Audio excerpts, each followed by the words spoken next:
Hello, ho, ho, folks. Reverend D. Lifeguard here. Welcome to my fortress of mental illness. This is, of course, the only interviews that matter. And the person I'm interviewing is TZ from the Tapes from the Darkside podcast. If you're not familiar, it is a fantastic podcast, true crime. He's a one-man operation over there. He puts a lot of love and care into the podcast. And he's very respectful of all parties involved of the stories he covers. This interview is taken from Mindful Wellness, which I've never talked about that on this channel, but every Wednesday night, my friends and I get together and we do a live thing on something called Twitter Spaces. Every Wednesday night at 9 p.m., you'll hear them refer to me either as Lee, which is short for Low Lee Carpenter, or Bill Lee Carter, both of which were names that I went by on Twitter in the past. So without further ado, here's the interview with TZ from Tapes from the Darkside. I hope you enjoy it. And now that our guest is here, I can officially hit transition. Start the show. This is Mindful Wellness.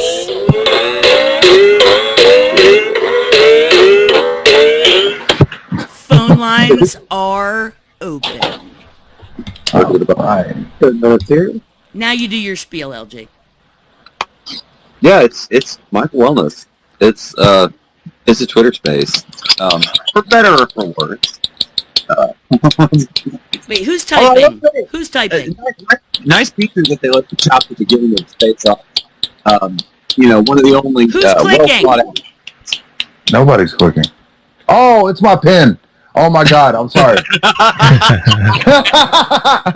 Holy shit. I had it right next to my mic too. I'm so sorry. Mute that shit. Yeah. Or click further away. Continue. No, I'll get a different pen.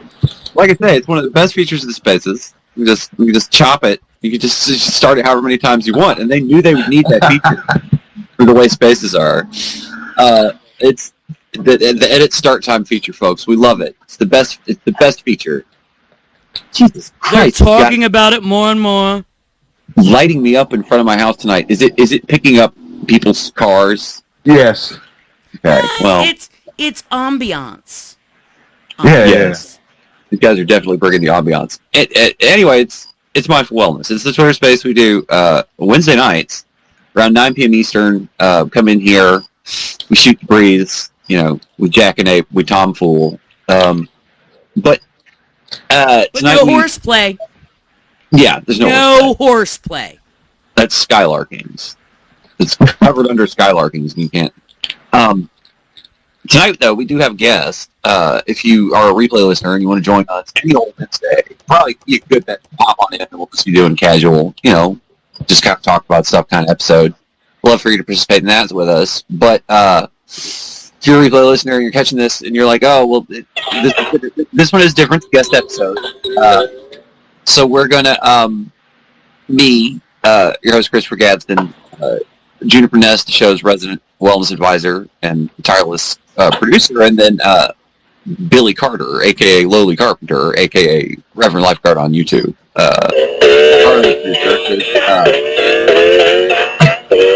Also going to bring our sort of very own version of Paul Schaefer. Yeah, us three are going to harass the guest about how they are making that good podcast for a little while, and then we're going to see if anybody else got anything they're thinking about, or just to bounce off the guest before we get out. Not looking at a super long one tonight, so let's go ahead and get it rolling. Tonight's guest, TZ from Tapes from the Darkside. Thanks for coming around. Thanks for joining us. Yay! Welcome. Howdy. Thank you. I finally figured out how to record or whatever. Tune in. Here. Hells yeah! It's Twitter Spaces, so it's bespoke. It's cottagecore. Its jankiness is not a flaw; it's a feature. It's no yes. I love it. Thank you, Christopher, Billy, Juniper, for having me. I appreciate you guys. Thank you. Thank you for being here. Yeah. No, we're so freaking excited. You have no idea. And speaking of how lo-fi it is, I was listening to some of your show today, and it's immediately striking how incredibly lo-fi Twitter is, because it's not picking up your good low range that you have. Yeah, it's crazy, because, like, of course, you know, I met you in person, and then, of course, been listening to the show. And then when I talked to you earlier tonight on the phone, I was like, holy shit, that's the guy! I really was. Like, I was like, holy shit, this is that guy.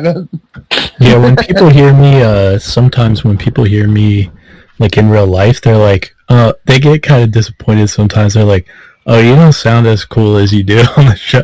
I'm like, well, I like edited and scripted out. I'm not, I'm a little less eloquent in real life, so. So for something like yours, that's kind of the job description is you almost certainly are going to write everything out. I wouldn't imagine that you have a lot of room to improvise during a recording. Yeah. Well, you know, that's interesting you bring that up because I've started riffing more. Like, nice.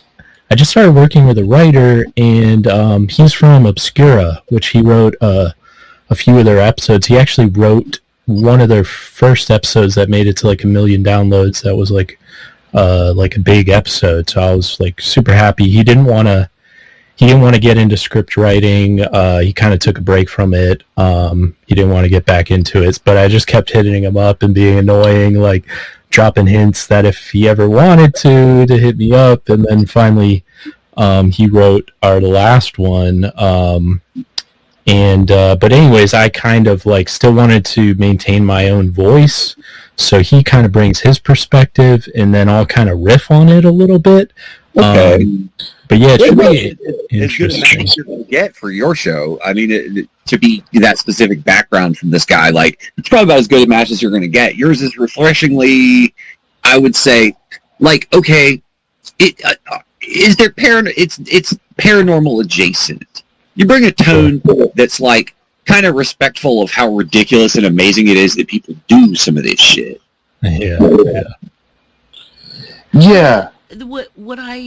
What I appreciate is like, and I put some of this in the show promo. Like, it's a human look, because so many true crime documentaries, podcasts, what have you, it's like that rubbernecking ooh kind of thing. Like, it's a little sick making when you think about the fact that like real human beings were involved in right shit, right? TZ's really good at driving home the gravity of the crimes he's covering. Right. Yeah. And the human aspect of it. And the thing is, like, I mean, because I do enjoy picking apart like people that do fucked up shit, but you gotta keep in mind like the humanity of the victims. Like, even when maybe you think maybe they deserved a little, you know, like, I mean, nobody deserves being chopped up and put into a barrel and like thrown out into the sea, but like, you know, we've all thought about that kind of shit, right? But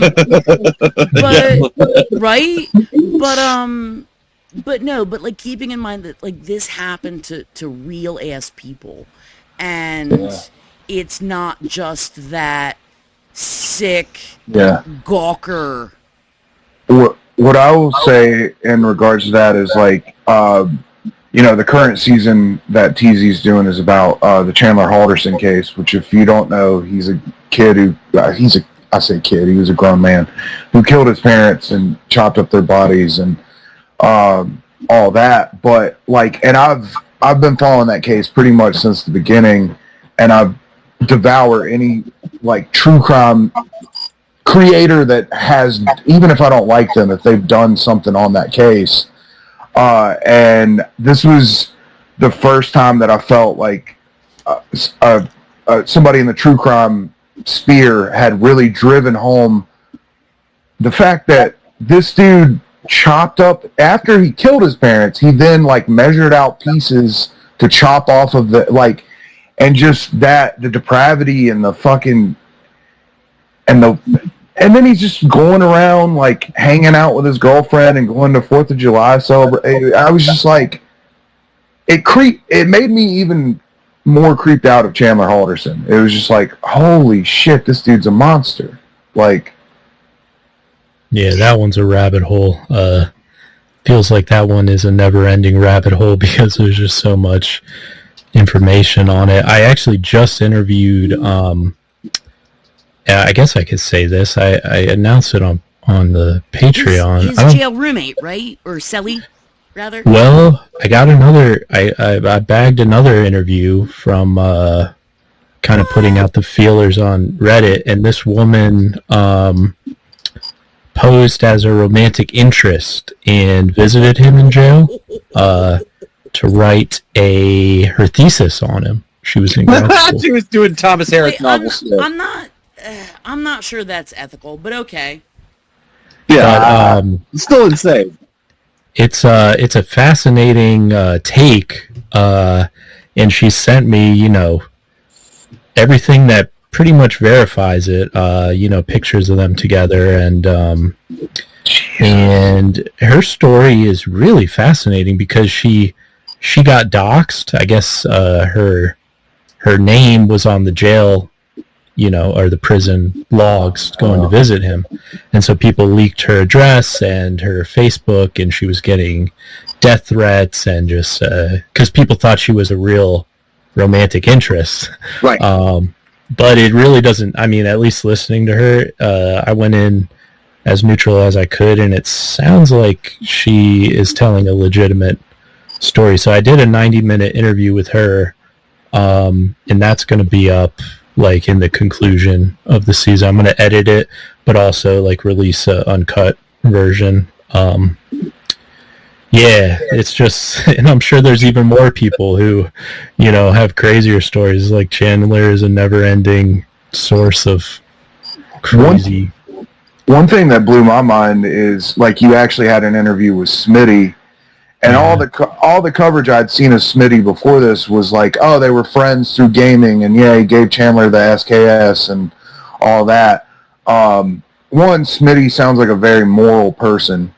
He instantly was like, as soon as he found out what was going on, he contacted the police and was like, yo, I gave this dude a gun. Like, but also one thing that drove home, like Smitty was like, it just sucks because I finally thought I had a friend who liked me for me. And like, that made me feel so bad for Smitty. But then, of course, Smitty's running his own, or not running, but part of that organization that helps veterans and first responders so they don't commit suicide. So there's always light at the end of the tunnel. Yeah. He's a good guy. Like, he's weird as fuck, but yeah, I like him a lot. I don't think I agree with a lot of his takes, but I can tell he has a good heart. And compared to Chandler, because it's hard not to just compare him, because they're side by side in the same story. It's like, wow, here's good and here's evil. Like, well, you included like a clip where Smitty talks about talking to Kat, which is Chandler's girlfriend, right before the trial. And then Smitty makes a comment which I don't agree with, but he does say he thinks Kat had something to do with it, which I do not agree with, for how open she was with the investigators, but also as dumb as Chandler is, even if she, like, let's say, I don't know what Smitty thinks she was involved with, maybe the cleanup or something. One, I don't think she would have done that, but two, as dumb as Chandler is, he would have sent her a text about it or something. And the cops had full access to her phone. And also, if they could have found a way to throw to put her in all this, they would have, like.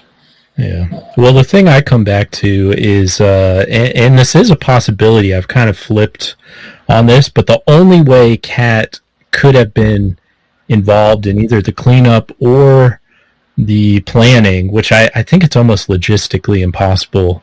Well, maybe she could have helped him plan the murder. I doubt it. That's like highly doubtful. But if she was even involved in the cleanup, it would have had to have been a police cover-up because they had a full copy of her phone, which then I came full circle saying, well, there's no way the police would do that. And I'm like, well, wait a second. If the police could nail somebody, like they're going to put, they're going to put Chandler away. And if she's implicated, it could ruin their star witness or one of their witnesses. Maybe, I don't fucking know, but it's a big reach. Like there's no evidence that we have that links her in any way. She's so like her initial interview with the police, she's just like, I just have to tell them the whole truth, and then me and Chandler are going to be able to walk out of here. And then, of course, she walks out of there because she told them the whole truth, and, he gets booked for, I think at that point, wasn't it lying about a missing person or something before they actually charged him with murder? Yeah, exactly. I think that was the first charge. And then they started finding the body parts on the farm. That's some of the stuff that I heard today was and again, this is like, okay, like there is a lot of these shows. One criticism that I've heard, somebody was making fun of one of these on a podcast, and it's something like, okay, here's this week's heckin' Murderino, like I think that's the most concise criticism I think you can make of what some of them sound like. There's a part in the latest episode of this series about this guy where the one of the forensic investigators, the only thing he can think to, and you've heard this maybe before, but one of the only things he can think to compare the burnt flesh smell to is barbecue. Yeah. Because it is, kind of a similar odor of like, fat, being like rendered in this big ash pile or whatever. It just, he says that like, okay, if your goal was to just riff and make jokes or whatever, definitely stop there for a long time. And I think there's probably things that pop up, constantly while you're doing these, which are, kind of your traditional podcasting off-ramps to maybe fill a little space or something. But the structure of yours, it's like you besides keeping the tone kind of correct on this thing, it seems like you don't really need to do that. Because some of these are, there's enough information that it really does have a good thickness to it.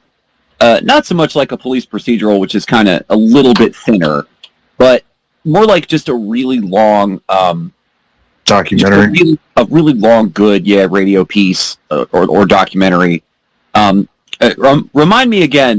The music, is it always the same person at the 2600 or the 2600? I think. So we have 2600, who we adapted one of his songs for our main theme song.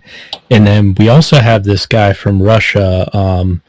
I found him on 4chan, of all places. It was some weird video that someone had cut up his music to it. And I was like, what the fuck is this? I searched for like months to try to find this guy. And I finally found his account.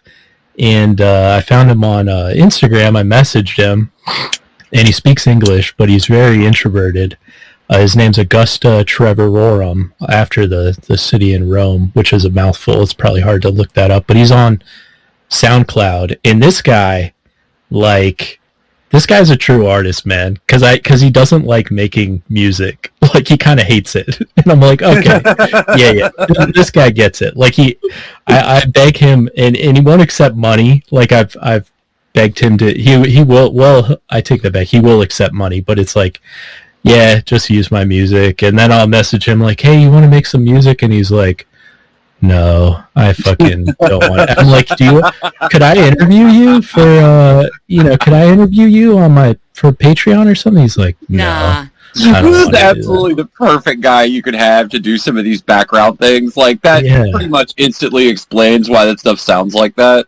Yeah, it's fucking amazing, dude. Like, he's become, like, every single track he makes is ridiculously good. And I was lucky when he was kind of in more of a receptive phase on season 2 when we covered the the Jesse Washington lynching, I actually worked with him to create like usually what I'll do is I'll just take his stuff from SoundCloud and cut it up, but he made me some like original stuff that I worked with him based off of like some African Nice. tribal sounds, like, and he cut those up and remixed them, and so like, and I've tried to keep that like a very sacred kind of thing specific to season 2.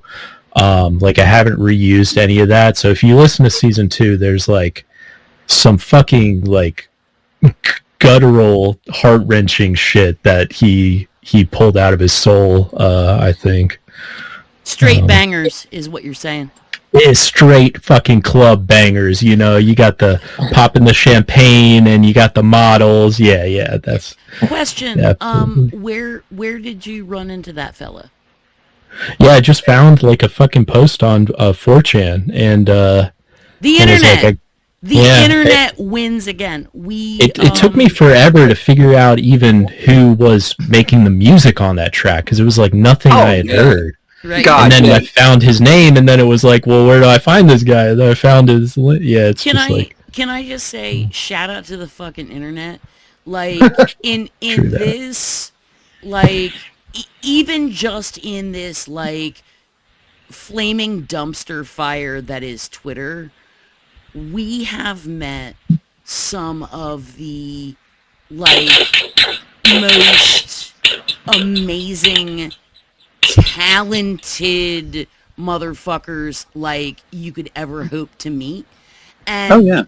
and it's insane, like because like every 2 out of 3 people that you run into on here are just like fucking garbage, but that third person, man, insanely talented. It's just it's wild.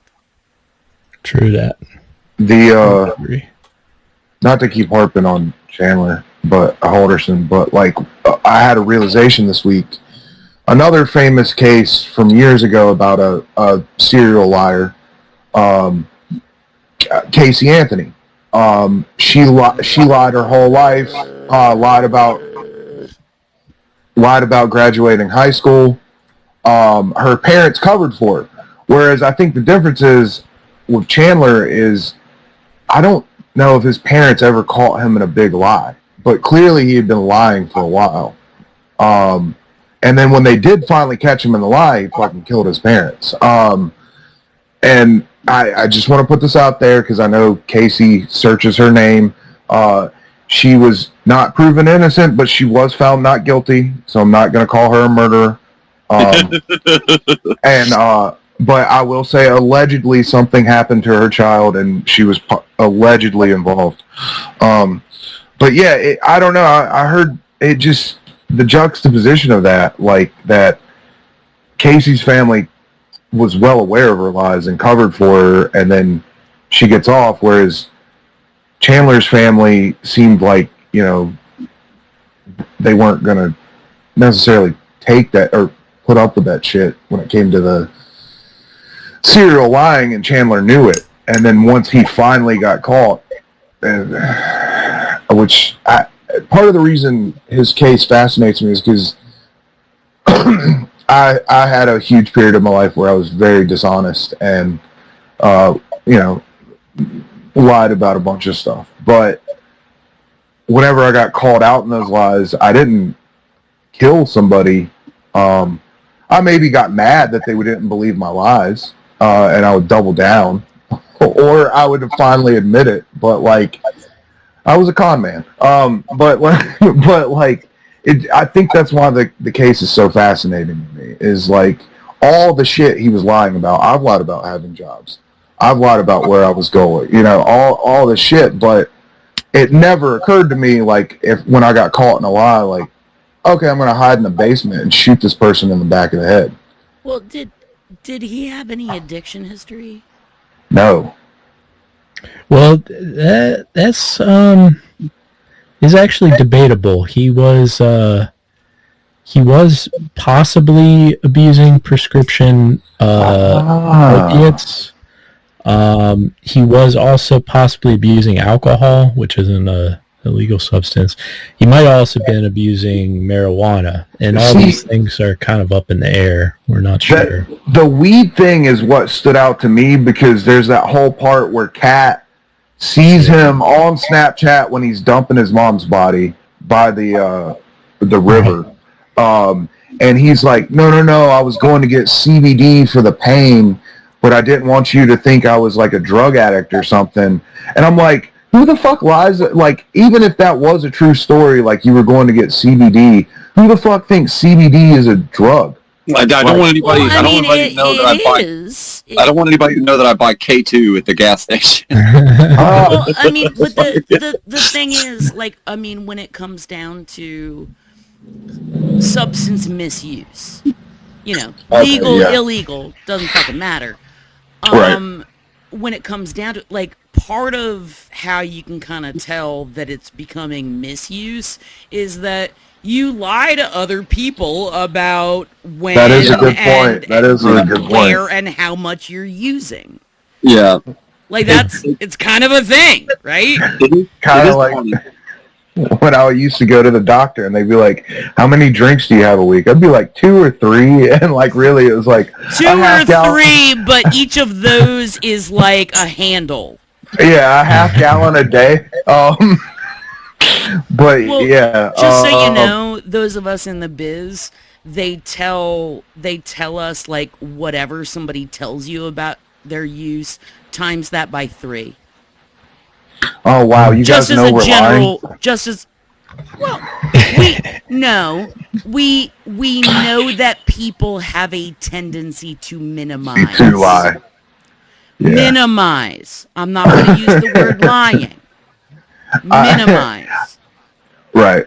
Not to minimize TZ here. I do have a dire question. Okay, your intro. Welcome to Tapes from the Dark Side. It contained that dude's voice. The first time I heard it, I was like, this is an awesome intro. Every time I hear it, it's an awesome intro. His voice sounds very familiar. Where did you find that guy? Who is that guy? I'm not even sure if I remember how I found him. I think it was just Googling names and listening to a bunch of voiceovers. But I got that from I got the idea for that. I mean, every true crime podcast has the this is the content warning, blah blah blah. And my favorite show was Sword and Scale for years, and then I realized just like through researching Mike Boudet, the host, that he's a piece of shit asshole. Like, he's really a fucking asshole in real life. And it's nice to have you come through, because this is what puts people off on a lot of the shows, is they'll go in really deep, and then they'll be up to their neck really just devouring this content. And then finally one of the hosts will do something weird or say something weird, and then they're just like, well, wait a minute. They feel really bad about consuming this stuff. It's nice to have you come through, because I didn't get that vibe from your material, sir. Oh, well, I'm definitely really fucked up, too. Like, I'm a piece of shit in many respects. But that's not the point. You're not whatever you are, you're not a pseudo-perfect person. Right, yeah. I try to be very self-congratulatory on my podcast too, like pat myself on the back a lot, like, hey, I'm such an ethical guy, I'm doing a good job. No, it's funny we're getting into this because our newest episode on Patreon, which I really kind of want to release it on the main feed too. I'm gonna have to figure out, maybe I'll release it later on the main feed, but it's about Christine Chubbuck, who shot herself in the head live on TV. It was the first on-air suicide. Damn. And it has wrecked me emotionally and mental health wise. Because when you say first live suicide completion, are you including our Bud Dwyer? Yeah, she actually. that was pre-internet, but man. So this was 1973 or 1974. No shit! Oh. And her last words were, "Oh shit, I see if I can pull this up. It was something like in keeping with WXLT XLT. Let me see, Christine. Her some of it's like kind of cemented into my mind, but I want to make sure I read this right. It's pretty dark. So it's stuck in your head like certain Mitch Hedberg routines are stuck in my head. Yeah, exactly. Like you hear a trigger phrase and it just comes out like you're in Manchurian Candidate or some shit. So she goes live on air. She says, in keeping with Channel 40's policy of bringing you the latest in blood and guts and in living color, you're going to see another first, an attempted suicide. She pulled out a gun from under the desk and shot herself in the head. And her main gripe was that the local TV station she worked for underpaid her and pressured her to only cover violent news stories instead of, she wanted to do like on the ground, kind of like problem solving, local community issues. Human interest pieces. She wanted to be a community reporter about real shit, and they kept sending her to like, oh, here's a shooting we want to publicize.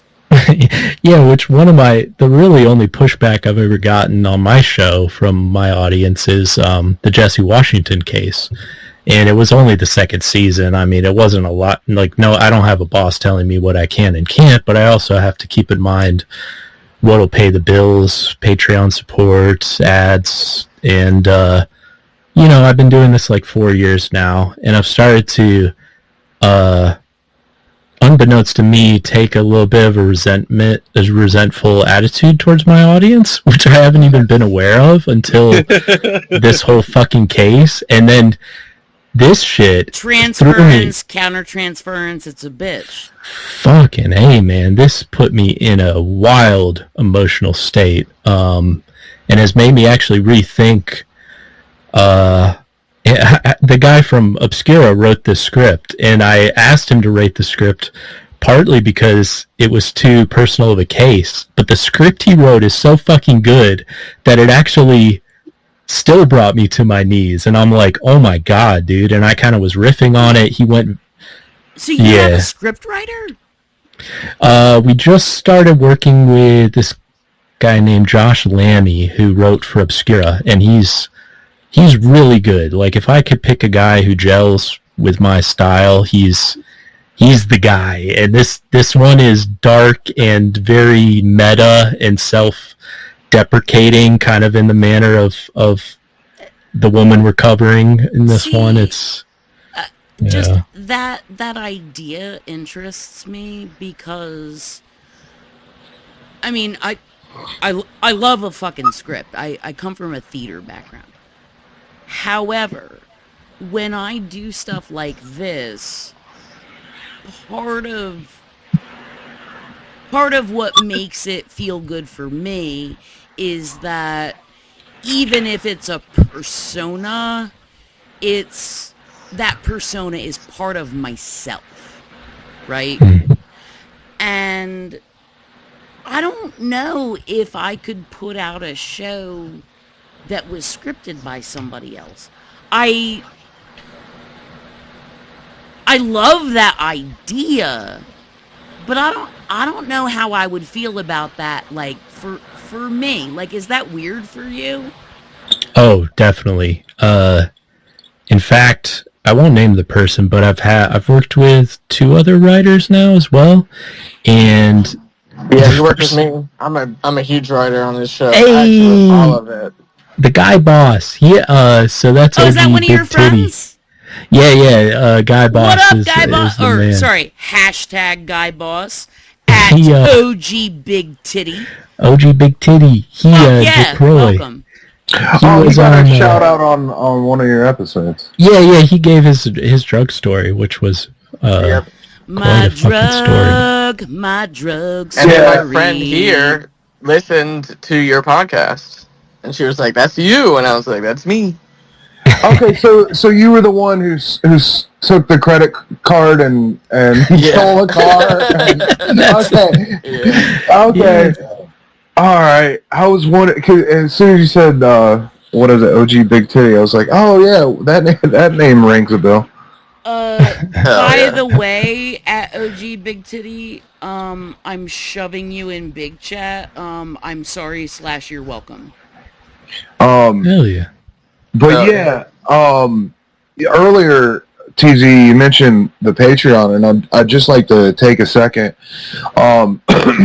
because you always say, like, don't feel obligated, and, the show, if you're not on his Patreon, you can still listen to the show, but for $5 a month, if you subscribe to his Patreon, you get secret Instagram access, which includes behind-the-scenes stuff as well as pictures of his cats. You get high-def audio. It's ad-free. You get bonus episodes, raw talks, early releases, as well as after shows. You also get 30% off of merchandise and your name read after one episode. And then for $15 a month, you get all that plus 12 different stickers, an enamel pin of a badass fucking cassette skull logo, a mug, and producer credit after each episode. And yeah, I was looking at it today because I've been I'm gonna subscribe to the Patreon. I'm just waiting for my paycheck to come in. Did you all know that Mindful Wellness has a Patreon? Oh yeah, we have one too. I forgot about that. Right now the only level is Wellness Tardigrade. It's $1.98 per month in honor of Rip Taylor. And the only quote unquote bonus you get is knowing that you're supporting the show. Like, that's... Eventually, we will unveil a new tier to. We gotta make the meat flaps. Pinball machine. Pinball machine. Yeah. That's a special thing. But like, eventually there will be tiers. There will be tiers. Right. But no, like, eventually there will be more shit on there, but the sad cold fact is that no one has joined up at the $1.98 level even, so, like... What the hell? I'm gonna join. Sweet. So, I am curious though, TZ, like, how did you get into true crime? I wanted to ask that too! Thank you, Billy. Well, thank you for plugging the Patreon too. I gotta say too, it's almost guaranteed to make your life worse, as well as all those benefits. So, I got gotten significantly worse since meeting TZ. So, yeah, actually, that's probably true, isn't it? By the way, OG Big Titty, like, I can't add you to Big Chat, because you don't follow me yet. I just saw that. I just followed back. All right. I'm sorry. Keep notifications off. But we love you and we want you in there, okay? Notifications are off, but I will pop in. I pop into TZ's on Instagram and just post a little meme here or there. Hell yeah. But yeah. Oh boy. So how to get into it is basically, I mean, everybody kind of finds it through the same channels. I think we're all like fucked up, and like I think it's the same reason people who are really damaged become therapists. Like, I've never met someone who got into being a therapist because they were like a healthy person. Yay! That's not a dig, I promise. That's a compliment. But yeah, I mean, the first thing was watching Cops, and I remember my mom would hear, I'd have to mute the theme song, because when I was little, it would start playing, and my mom would be like, you can't watch that, it's too violent. Which, by the way, she would take me to go see, like, the most fucked up horror movies, but then be like, it was very inconsistent. Yeah, you can't watch Cops, you know. It was probably a smart choice. But anyways, yeah, just loved Cops. Did I say? Yeah, I wanted to be a cop for a while in high school. I was like, whoa, that sounds cool. I can, like, somebody asked me like, why did you? Somebody asked me like, they were really concerned by that because most of my audience is pretty liberal, and they were like, why did you want to be a cop? And I was like, that's a good question. I think it was because I would look cool. Like that was the reasoning.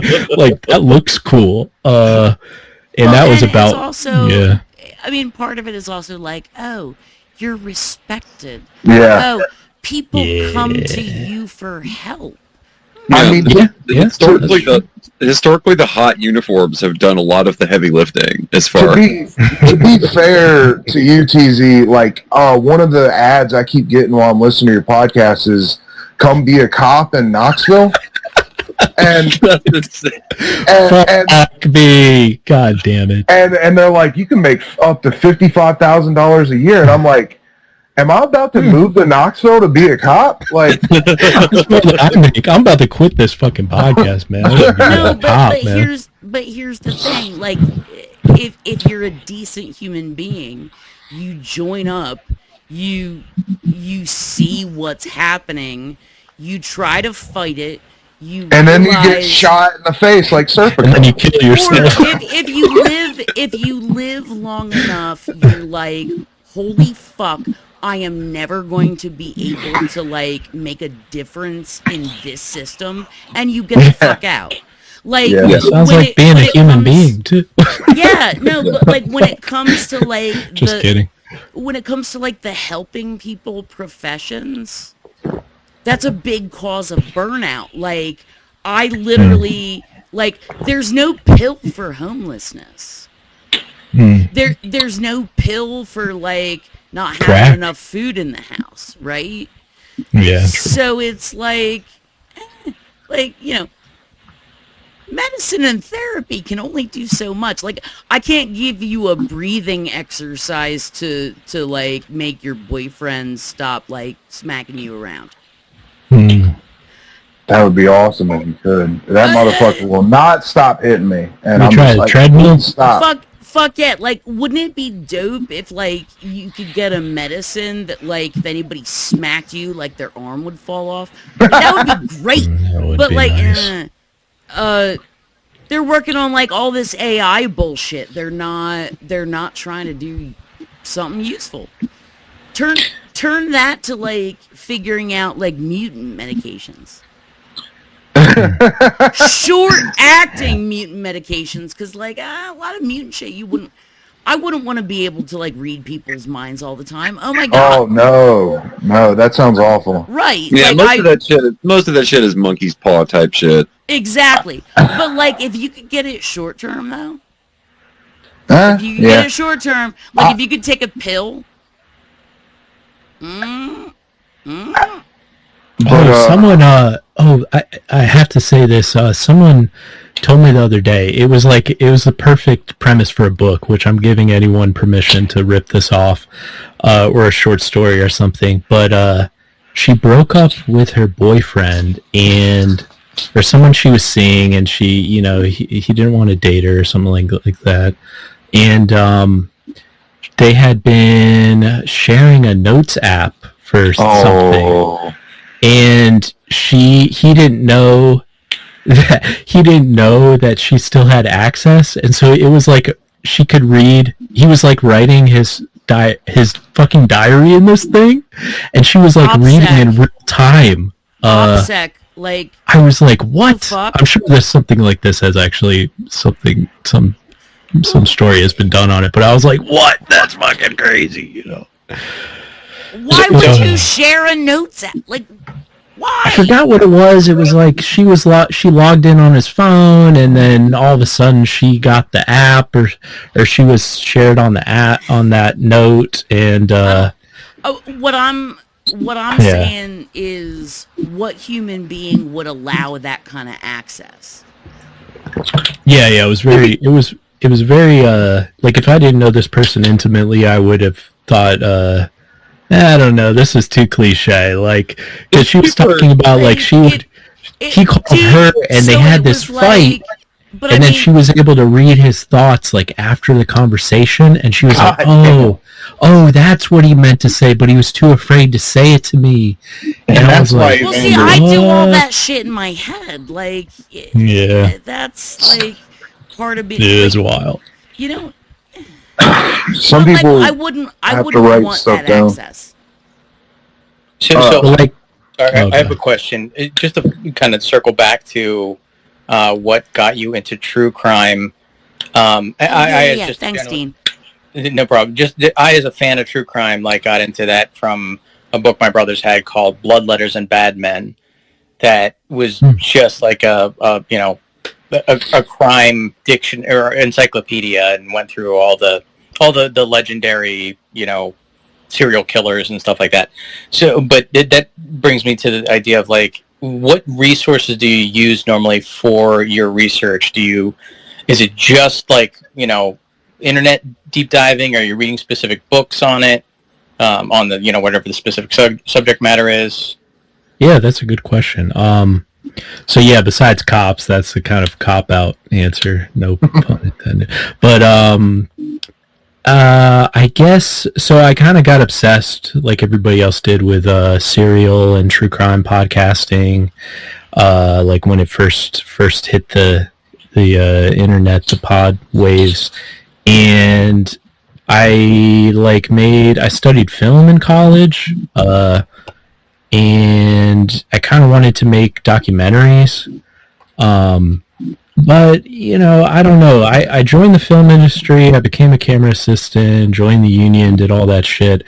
And one of my mentors says, sometimes your dreams turn into your nightmares. And it's kind of like the film industry destroyed my kind of naive perception of what the creative process was like. It's such a machine, it's such a business, and you saw how the sausage was made? Yeah, I worked on a few shows, and was like, yeah, I don't want to do this as a career. Sorry, my cat is jumping on my mic cord. So anyways, I got into it. I kind of took a long break from anything film. I actually just was like a camera tech, so I guess it was kind of tangentially related, but it's the only thing I knew how to do. So and then I was like, started getting obsessed with the Dylan Redwine case, and I was like, okay, wait, podcasts are big, and right at that time I got disillusioned with Sword and Scale, because I kind of like was like, wow, what if someone can make, I was like, maybe I can make a show that caliber but not be an asshole. I mean, that's whatever, I don't know. Everybody kind of wants to be their idol, but then improve upon it, I guess, if possible. I don't know. There's still some shows that I'm like Invisibilia, Radiolab, like I kind of like shout those out kind of to shows Radiolab. Fuck Radiolab fucking rules. Yeah, More Perfect and like all that shit. What's the other one? 99% Invisible. 99% Invisible with Roman Mars. Yeah, fucking love that show. Criminal with Phoebe Judge. Like those were my kind of idols, and I was like, well, what if I could do like Sword and Scale style, like more gritty, but not be such a douche. And so anyways, like the sources, I guess, yeah, it definitely is like internet based web sleuthing, but I've also have read a few books occasionally. There's one I read for season 2, the Waco Horror, and the book's actually just called the First Waco Horror. And here's on my bookshelf. Who wrote this thing? Patricia Bernstein did. This book is fucking incredible. I highly recommend it if you're at all interested. This season could have been like 20 episodes long, but it has all the lead up to it, and I also got season 2 was Jesse Washington, right? Yeah, it's that one is heavy as fuck, dude. I want to get back to that. Can I ask? Yeah. TZ and also Dean. Can you put links to that book and the book you talked about, Dean, and the one you were just talking about, TZ, and also, by the way, TZ, cat tax. You mentioned your cat. You gotta put a picture up. Oh, hell yeah. Okay. I can do that.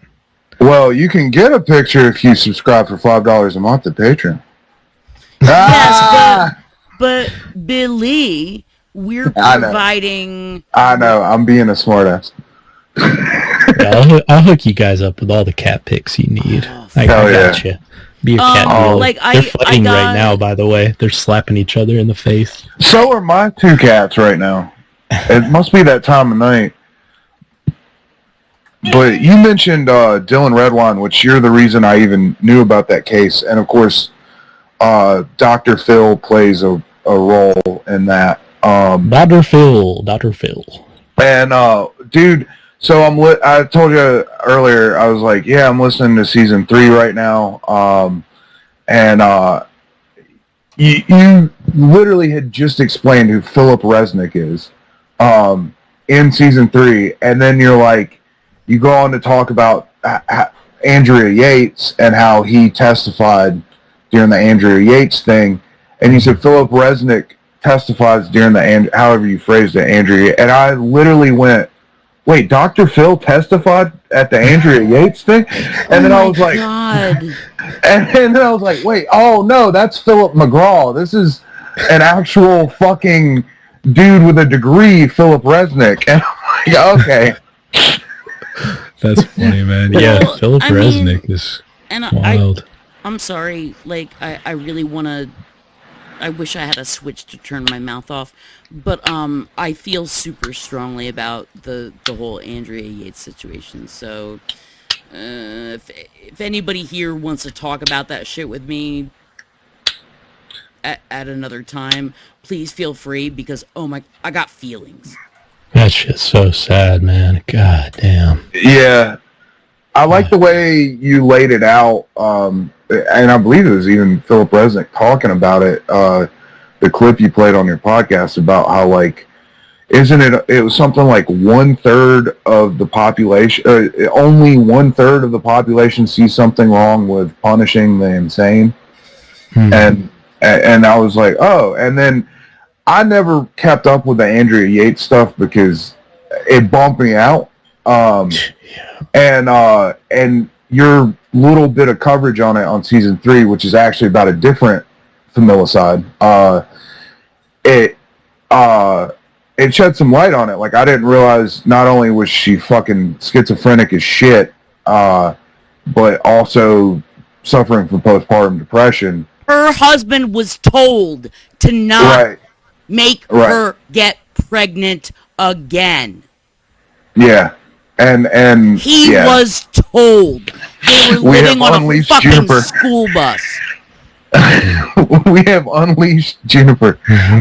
But yeah. That's the thing. I never looked into it, but then your little bit of coverage on it on season 3 made me realize, like, oh shit, like she wasn't just some, like, I'm gonna murder my family. Like, she had serious mental problems. Like, and yeah. So again, shout out to your podcast, because it sheds light on, shit I didn't even realize, or it didn't even realize I wanted to know about, but once it started talking about it, I was like, this is interesting and I'm learning shit. But I do have another question, like, because you've covered a few different topics, of course, Dylan Redwine, Jesse Washington, Don Spirit, you're currently covering Chandler Halderson. How do you pick your topics?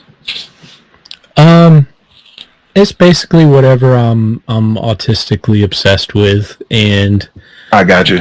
Like, I'll just go. That's kind of when I realized I had to tell this Dylan Redwine case, because it was like eating a hole in my brain. Actually, I remember the moment when I realized I have to, like, do something to channel this or I'm going to go crazy. It was at my grandmother's like 70 somethingth birthday party, and we're all around the table eating cake, and I was like, do you guys want to hear this true crime story? God. And they're like, yeah, maybe. And I started telling them about, this guy who murdered his son and then got caught like with pictures of eating poop out of a diaper. And I was like, I've done this before. It wasn't the first time, but I was like, oh, like no one wants to hear this. I can't do this. So that was kind of the moment that I realized you had to.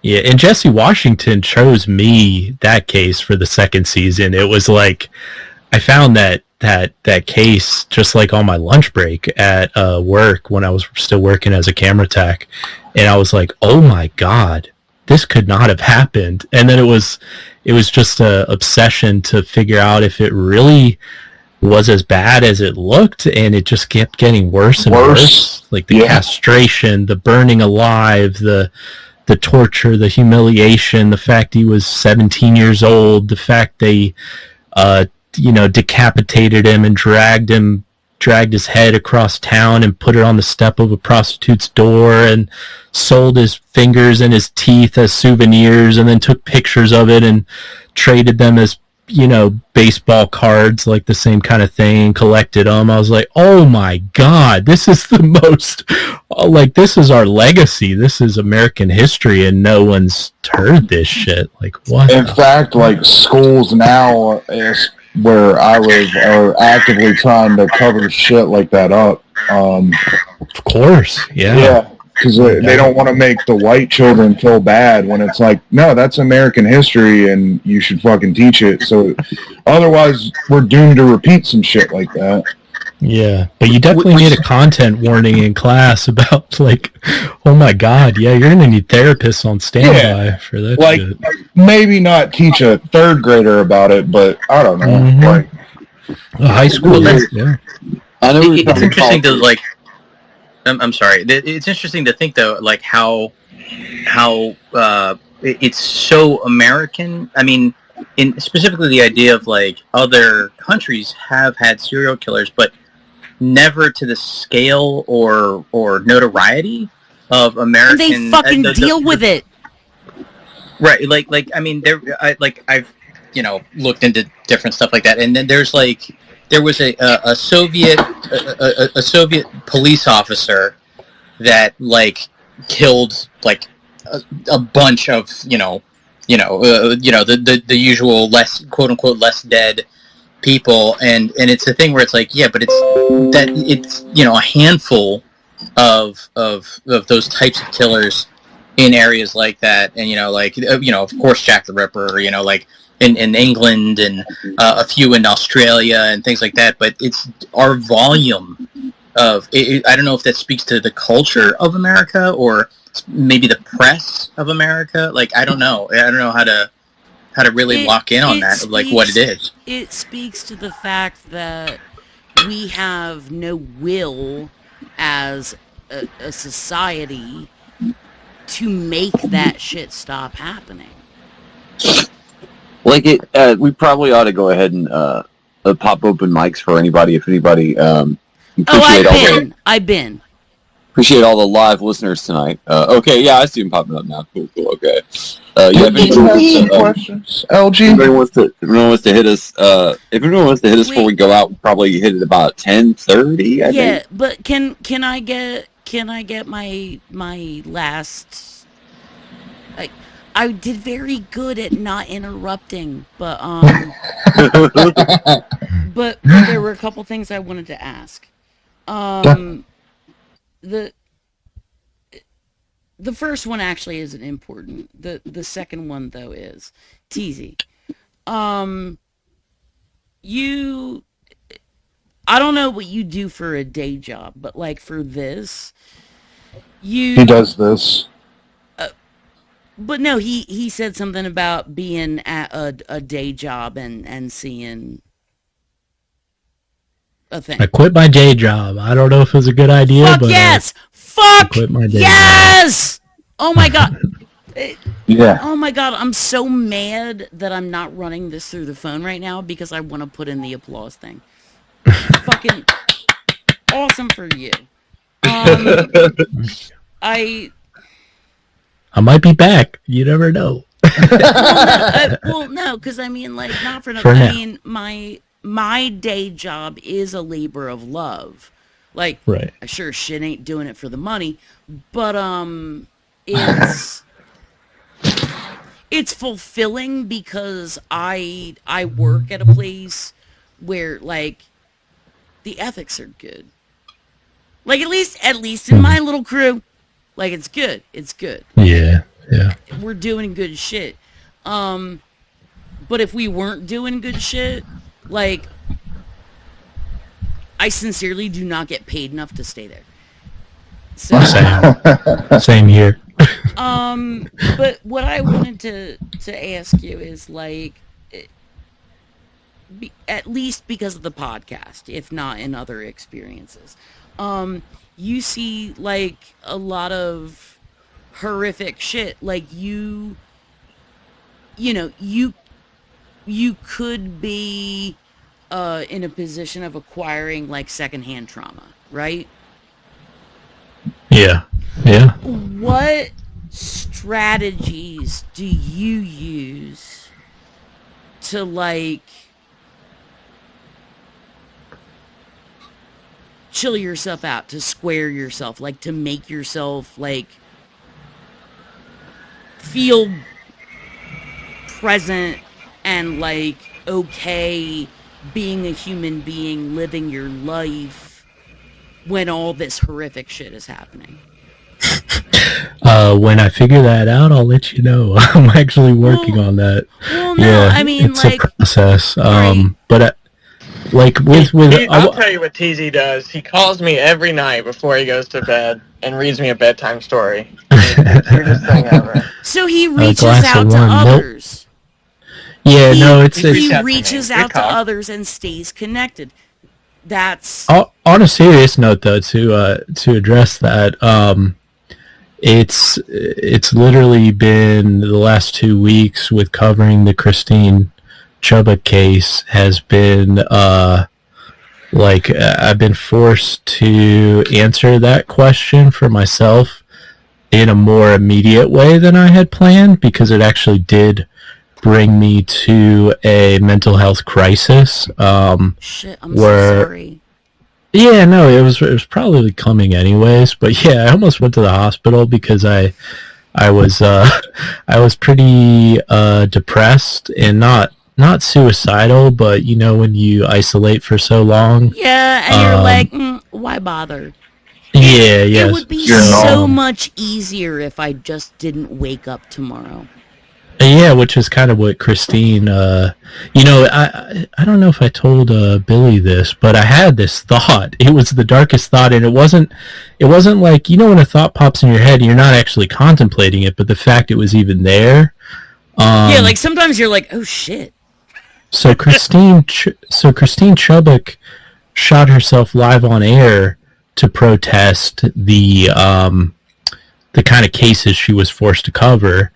And I thought, well, what if I shot myself live on the podcast and, like, in protest of true crime podcast content? And I wasn't, like, thinking I'm going to do this, but the fact that that thought came in my head And kind of scared me. And I was like, yeah, that's not right. That's not healthy. I need to reach out, do the rigmarole of the mental health, you know, But things you're here's- supposed to do. But Yeah. here's the fucked up thing. When you do this stuff they tell you to do, it actually kind of works. Yeah, it does. It does. And can I just tell you, as a teacher of those things, it pisses me off the most, because I'm like, come on, man. Like, it shouldn't be that easy. Yeah. But, Believe like, it or not. oh, sitting and, like, breathing in through your Yeah. nose and Yeah, out and through out your your mouth, mouth. and, like, holding it for a couple, like, that shouldn't fucking work. But it Yeah. does. TZ, Yeah, like that's like true. when I first got into meditation, I didn't know what I was doing, and I was too scared to ask for help. And then I explained my meditation routine to Juniper, and she was like, "No, do it this way." And I'll be goddamned if it didn't work. And I was like, "Holy shit!" And I still use the techniques she taught me to this day. So, might have to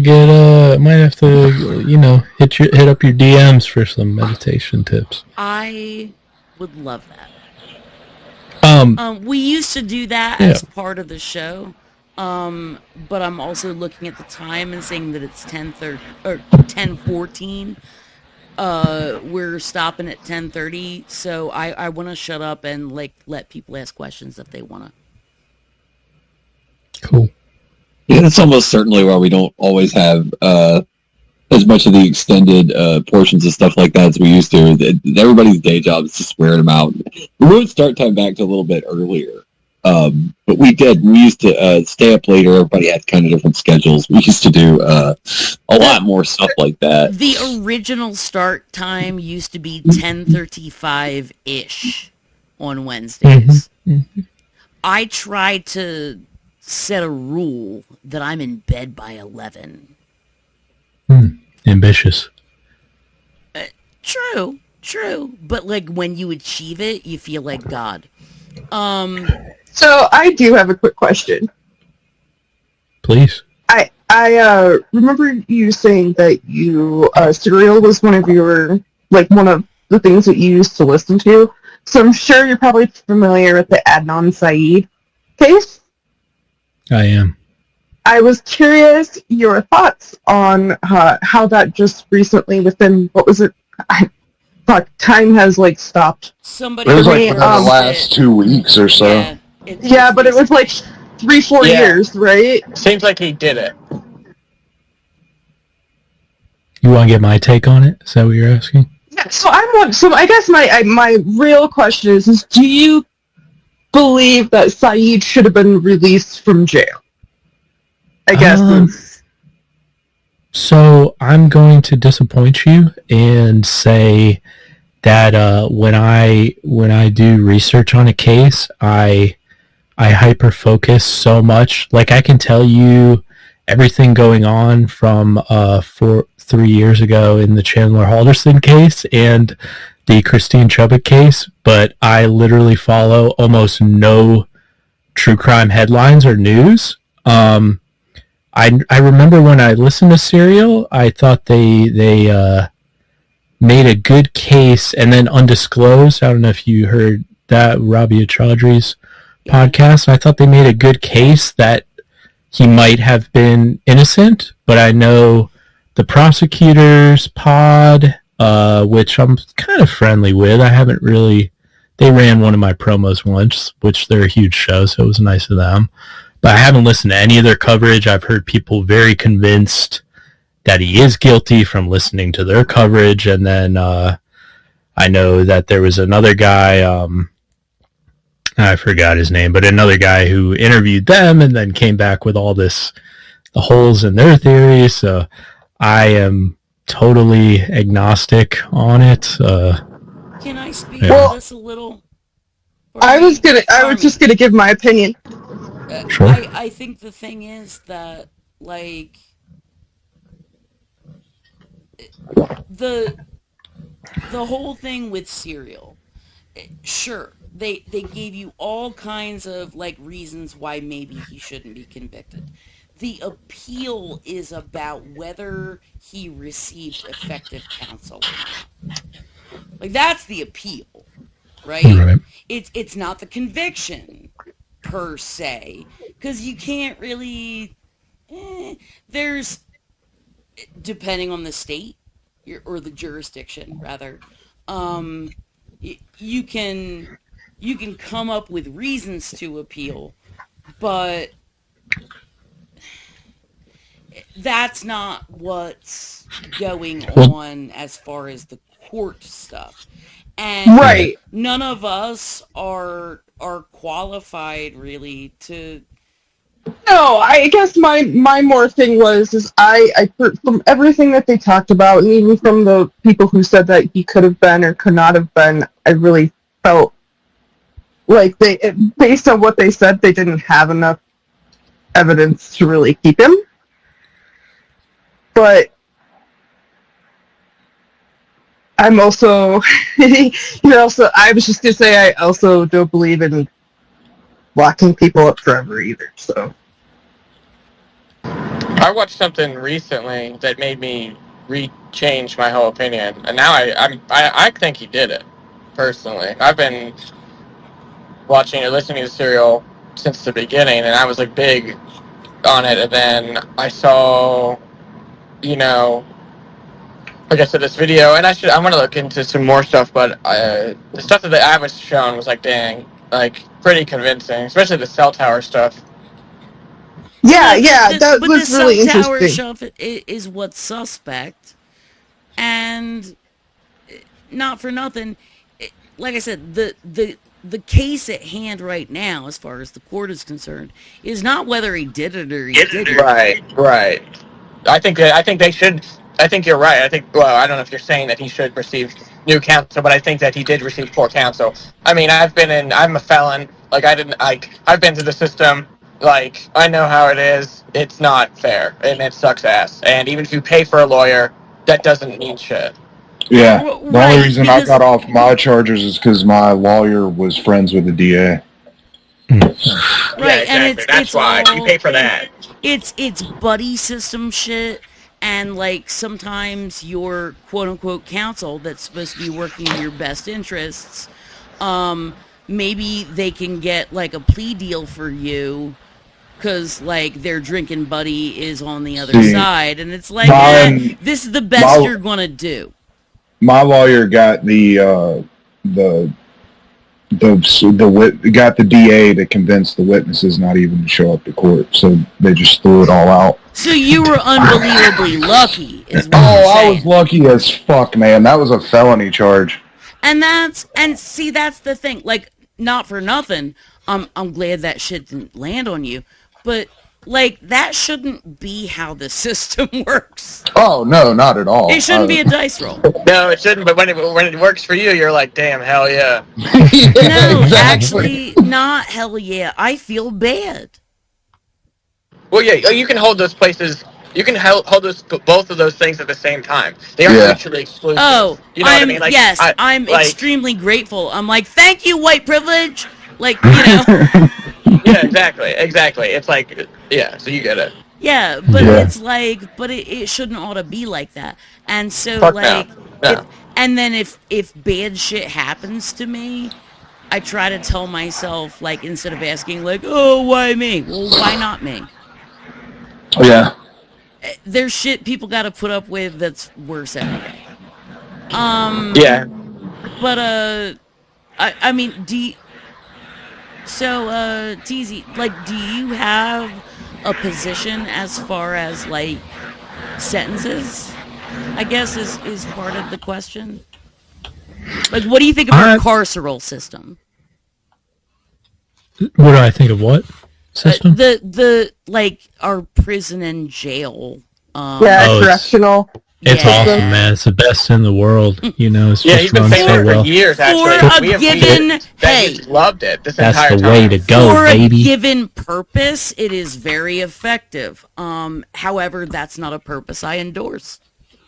I think there's I saw this years ago, but there's a place in either South America or Central America where they actually have groups, kind of like 12-step groups, but they're based around forgiveness and like working on forgiveness for victims of violent offenders. Because I mean, that's really the only freedom. You can only punish somebody so much, and if you've lost somebody to murder, there's really no amount of punitive justice that will ever make that feel better.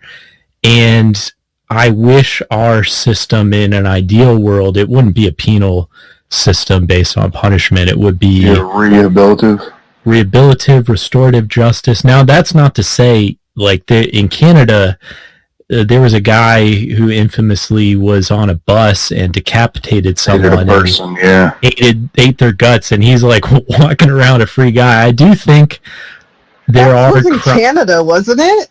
Yeah, it was up in Canada, and I think that there are crimes that if you go too far, I think that it kind of automatically disqualifies you from living in civilized, quote unquote, civilized society, unfortunately. But that doesn't mean it has to be punitive. It doesn't mean we have to treat you as subhuman and base your whole punishment. But it might mean you can't, you kind of have to, if you decapitate someone and eat their guts, even if you weren't taking your meds, restrict your freedom of movement just a little. Yeah, you shouldn't be allowed to go to Timmy's and get a 3-bit combo. Yeah, if I'm that guy's daughter, like, I can find forgiveness, but I kind of don't want to see that guy at the McDonald's when I'm pulling in. Well, it's Canada, so Timmy's. Please don't take him to the casino prime rib and crab buffet. Shout out Denny Garbons, our Canadian friend. Fuck yes. Like, thank you so much, Lee, for finding a way to shoehorn that in, because I usually shout out Denny Garbons when he shows up here. We're so glad you're with us. Didn't mean to disrail the whole thing with that, but yeah. No. But like, I think TZ answered the question. Like, shout out to his family. He totally did.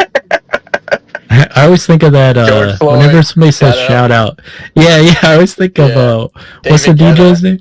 Yeah, David Guetta saying shout out to his family, and he remixes the George Floyd. We're ending racism tonight. Wait, what DJ? The dude who his name's David Guetta. He's like pretty popular. Oh, David Guetta. Oh no, that's David Banner. But no, David Guetta. Okay. Yeah, he did it was during the George Floyd stuff, he did the shout out to his family. It was like a rooftop DJ set or something. Yeah, it was like just him. Like, it was just him and like the film crew. Because it was like during COVID too. And he's like, tonight we end racism. Shout out to George Floyd and his family.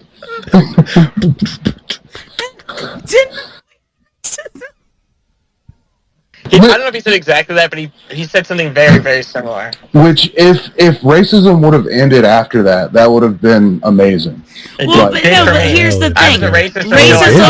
Racism already didn't exist because Obama ended it. Oh, yeah. He does that clip. He does a shout out to a guy that he wants to honor, but then he immediately thinks that it's kind of weird to shout out a guy who was recently killed. And then he covers over it. He's like, he kind of appends it. Like, in real time, you hear him kind of pivot to, well, shout out to his family. Because, they're still alive. It's a great clip. I think about that all the time after the show. There's some weird thing for them to try to put together. Why are they putting that together? Yeah, his delivery on it is what makes it sound like that to me. Like, it's just shout out to George Floyd. Shout out to his family. I can't wait. Oh, goddamn. 10:26. Yeah, I'm out of here. Later, guys. Thanks for having me on. Oh, yay! Thanks for stopping by. See Big Titty. Keep coming back. Yeah, any closing thoughts or questions or Bueller? Murder.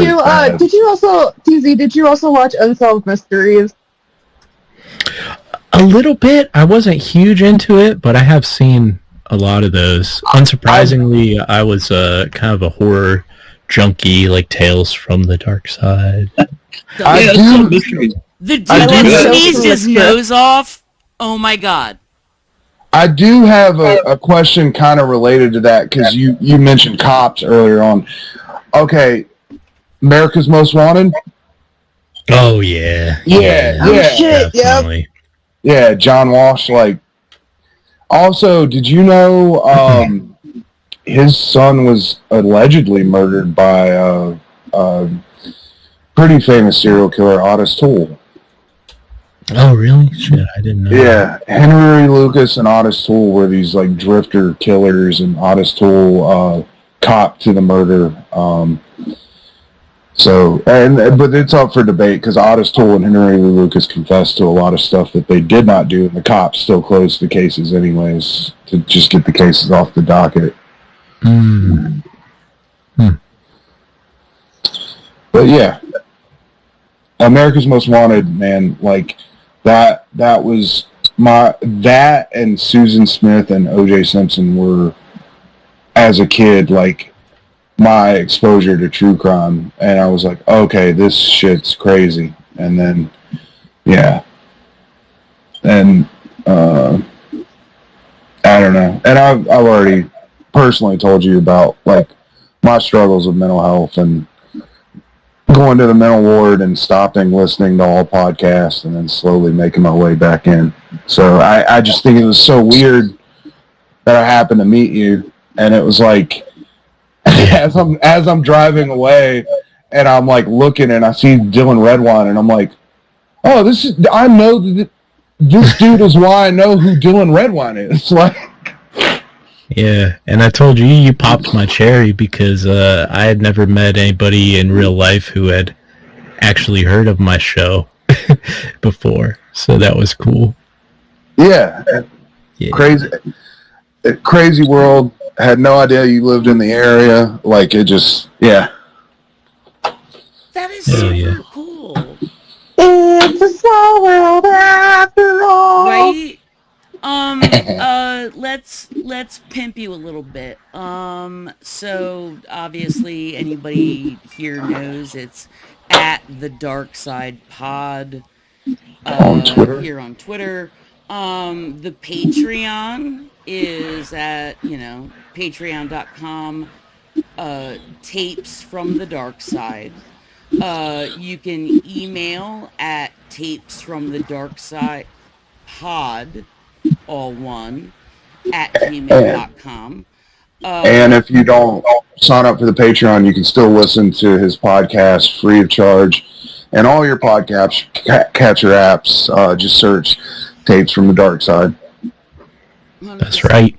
And Spotify, Apple, all the places. And if any of these things got confusing, you can go to www.tapesfromthedarkside.com, and they've got links to everything, and you can listen to the pod from the page. Yeah. Yes, ma'am. That's correct. I was gonna say something kind of poetic in closing, but I can't think of anything. So I'll just say, thank you guys for having me on. Thank you so much for coming on. I'll come on again anytime you want to have me. We'll do it again. Hell yeah. Absolutely. And I've heard you're not much of a Twitter aficionado, but you know what?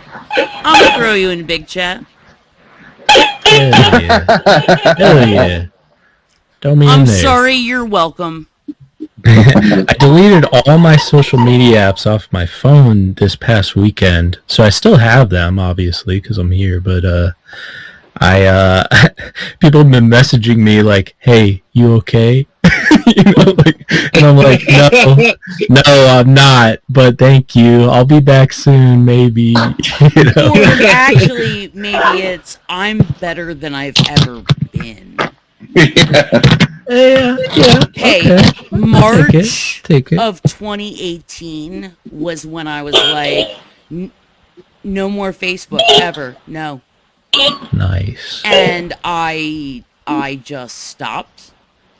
I was what one of my friends described as a heavy user. I just cold turkeyed it. And it was the best thing I have ever fucking done for my mental health. So take that, take from that what you will. Well, it's really great to see all the live listeners come through tonight. Really appreciate everybody on that. Your replay listener, we don't always have a guest, so any week we don't have a guest. shoot shit with us or whatever. Clap your I was, of hands. course, Shake your of butt. course, your host, Christopher Gadsden. We're joined by Shake your butt. We're joined by Juniper Nest, show's producer, well, advisor, and Shake your Billy butt. Carter, the brother of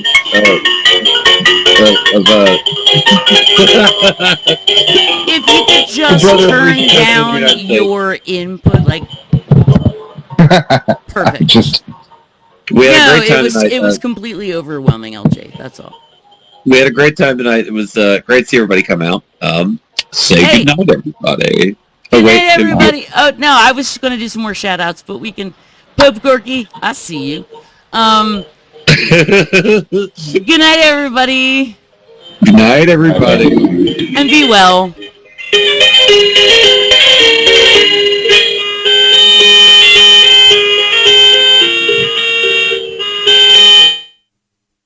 And yeah, that was Mindful Wellness's interview with TZ from Tapes from the Darkside.